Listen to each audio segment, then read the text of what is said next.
Have you ever heard a secret so old it feels alive? A story whispered down through millennia? It speaks of a king, an empire, and a tomb unlike any other. This isn't just any tomb, it's a subterranean palace, a map of the heavens and the earth built for the afterlife. And flowing through this underground kingdom, rivers of pure, shimmering mercury, a legend you might say. It comes from Sima Qian, the grand historian of ancient China, writing just a century after the emperor's death. He described a tomb filled with rare artifacts and wondrous treasures, and then he mentioned the rivers. The 100 flowing rivers, the Yangtze, the Yellow River, and even the Great Sea, all recreated with mercury. Let's travel to the heart of China, to Xi'an in Shanxi province. Here in 1974, a group of farmers were just trying to dig a well. Their drill bit hit something hard. It wasn't rock, it was the head of a man, crafted from clay. One of the most incredible discoveries of the 20th century. The vanguard of a silent subterranean army. Thousands of soldiers. Unique faces, unique hairstyles, unique expressions, archers, infantrymen, cavalry, commanding generals. Life-sized figures arranged in perfect battle formation, facing east. The sheer scale is almost impossible to comprehend. An army built to conquer eternity, and this was only the beginning. The outer edge of a much, much larger complex. Huang, the man who unified China. A visionary, a tyrant, a genius, a megalomaniac. The Terracotta Army was his security detail, guarding his undisturbed final resting place nearby. So, what exactly are we talking about here? Let's zoom out from the Terracotta Army. The soldiers are just one part of a much larger necropolis. A city for the dead. The entire complex covers nearly 38 square miles. Bigger than Manhattan. At its heart is the tomb mound itself, a man-made hill shaped like a pyramid. It rises about 250 feet from the ground. This isn't a tomb, it's a megastructure, described as a microcosm of the universe. Ancient texts from Sima Qian describe it as a self-contained world for the emperor's afterlife. The ceiling was encrusted with pearls and gems to represent the sun, the moon, the stars. The floor was a map of his empire, complete with rivers of flowing mercury, filled with replicas of palaces, pavilions, offices, everything a living emperor would need to govern in the next world. It is a staggering concept, a literal world beneath the ground. UNESCO designation and cultural value add layers of protection and responsibility. Hesitation to excavate reflects profound respect. This is the tomb of the nation's founding emperor. Disturbing it feels like desecration to many. There's also a real fear of the unknown. Mercury is one danger among others. The mound isn't just a tomb, it's a fortress designed to protect its occupant forever. Opening the tomb of Huang isn't just a scientific question, it's a deeply political one. The emperor is a monumental figure in Chinese history. He is celebrated as the unifier of the nation and condemned as a brutal tyrant. Excavating his tomb would be the most high-profile archaeological project in the country's history, and the government would be in control of the narrative. This control is paramount. The discovery would be a moment of immense national pride, showcasing China's glorious past. But it also comes with immense risk. Preservation concerns are paramount. What if the tomb doesn't live up to the legend? What if it has been looted? What if it is damaged by time or earthquakes? A disappointing discovery could be seen as a national embarrassment. The government would much rather have the power of the mystery. A find of this magnitude would capture the world's attention. International researchers, media, and tourists would pour in. To avoid any perception that China's greatest historical treasure is being mishandled or exploited, control is essential. The political stakes are enormous. The decision rests in the hands of a few powerful figures in Beijing. It's not up to a rogue archaeologist with a shovel and a dream. The State Administration of Cultural Heritage has maintained a firm stance for decades. Do not excavate.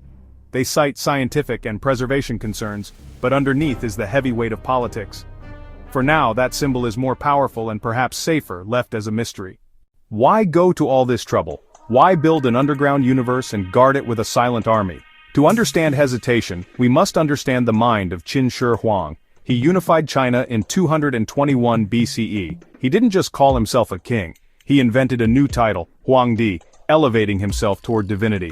His reign was a quest to cheat death. He sent Shu Fu searching for immortality and consulted alchemists who prescribed mercury-laced elixirs. Mercury, the same substance used for his tomb's rivers, may have ultimately poisoned him. If he couldn't live forever here, he would build an eternal version for the next world. The tomb was his plan B, not just a burial place but an eternal command center. Terracotta soldiers, not mere statues but his spirit army. Mercury rivers, not decoration but the lifeblood of his new world, and possibly a poison defense system. Scientists have found elevated mercury levels in soil samples around the mound. He built a reality where death became a new kind of rule. Engineering and artistry were unmatched. A man with an empire's resources would not cut corners. That mindset makes excavation daunting.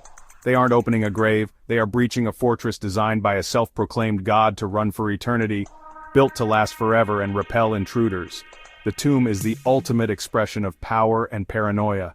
One of the biggest arguments against opening the main tomb comes from the ghosts of excavations past. Archaeology is, by its nature, a destructive science. Once you dig something up, you can never put it back the way it was. We have a painful lesson from the Terracotta army itself. When the first warriors were unearthed, they were brilliantly painted in vibrant pinks, reds, blues, purples. But the moment exposed to dry Xi'an air, the lacquer curled and flaked. Within minutes, the colors were gone.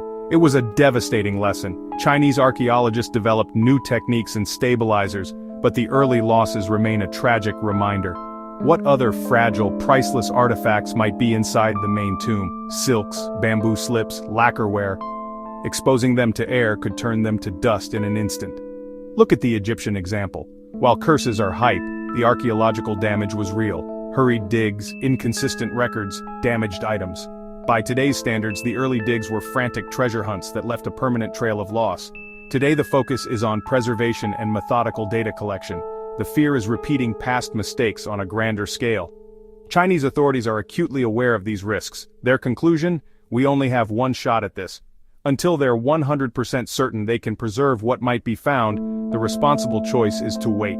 It's an act of stewardship, protecting a global treasure from our eagerness to see it. The ghosts of past mistakes cast a long shadow over the mound at Xi'an. So, if we can't dig, does that mean the mystery is locked away forever? Not necessarily. This is where our story takes a turn, into 21st century technology. Non-invasive archaeology lets archaeologists peek beneath the ground without disturbing a single grain. One primary tool, electrical resistivity tomography. Think of it like an Earth ultrasound. Currents pass through the ground, resistance reveals buried structures, scans reveal a fascinating symmetrical underground complex, walls and channels. Another tool, muon tomography. Muons are particles from cosmic rays that can penetrate hundreds of feet of rock and soil. Denser areas block more muons. Empty chambers let more through. It's like X-raying the whole pyramid. Muon scans can reveal rooms, corridors, and voids without digging. This technology is evolving and could be the future of the site. It won't show silk colors or bamboo text, but it gives us a blueprint. Confirm palace layout, locate the main burial chamber, identify dense treasure hotspots. Digital excavation lets patience become a strategy, while preservation science catches up with our curiosity. Map the unknown, build the digital model, prepare for a future opening when we can truly protect what we find. Technology gives us a third way: to learn while we wait, to test, to refine, and to honor our duty to the past. Let's talk about the elephant in the room, or perhaps the automated crossbow in the corridor. Sima Qian wrote craftsmen were instructed to build traps, crossbows, arrows rigged to shoot anyone who tried to enter the tomb. For a long time this was dismissed as fanciful deterrent. A beware of dog sign for the ancient world. But consider the context. Huang trusted no one. He survived assassination attempts and relied on technological innovation. They built the Great Wall and canal systems. If anyone could design a mechanism to last millennia, it was them. Bronze swords were preserved with chromium oxide-like layers. The metallurgy was advanced. What if trap mechanisms had similar treatments? High mercury levels are a kind of passive biological trap. Toxic vapors could overcome anyone without protection. Anyone breaking in without protection could be overcome by toxic fumes. How do you send archaeologists into a place that might be actively rigged to kill them? You can't. The risk is too high. Any future excavation would have to be preceded by robotic exploration, probes and drones to map corridors and test for danger. Even if traps are legend, no one will bet lives on that assumption. The booby trap legend has become an effective guardian. Safety protocols would be exhaustive, and rightly so. Between metallurgy, mechanisms, and mercury, the ethical and safety dilemmas are huge. Robotic scouting, remote sensing, and patient planning are the only moral paths forward. And so we find ourselves at the edge of the abyss, staring into the darkness of the unknown. We stand before a silent, grassy hill that holds a universe within it. On one hand, our desire for knowledge is overwhelming. Excavating the tomb would be the single greatest archaeological discovery in human history. It could rewrite our understanding, revealing lost texts, technologies, and art beyond our imagination. On the other hand, we have the profound responsibility of preservation. The warnings are clear. The memory of vanished colors and the toxic reality of mercury caution us. To open the tomb now might destroy the history we seek to uncover. Is our need to know greater than our duty to protect? This debate rages in halls of archaeology and government. Technology offers a third way. Map with muons, probe soils, and build digital models while conservation catches up. We can map and prepare without breaching the sacred mound. Prepare for a day, perhaps decades or a century from now, when we are finally ready. Ultimately, this touches the nature of our relationship with the past. Should we disturb the sleeping dragon emperor for the knowledge he protects? Or is there a greater wisdom in letting some mysteries remain? Perhaps the true treasure is the sense of wonder it inspires from the outside. For now, the emperor rests. His silent army stands guard, and the rivers of mercury continue their mythical flow, holding a secret for a future generation to solve. The expedition, for now, is on hold.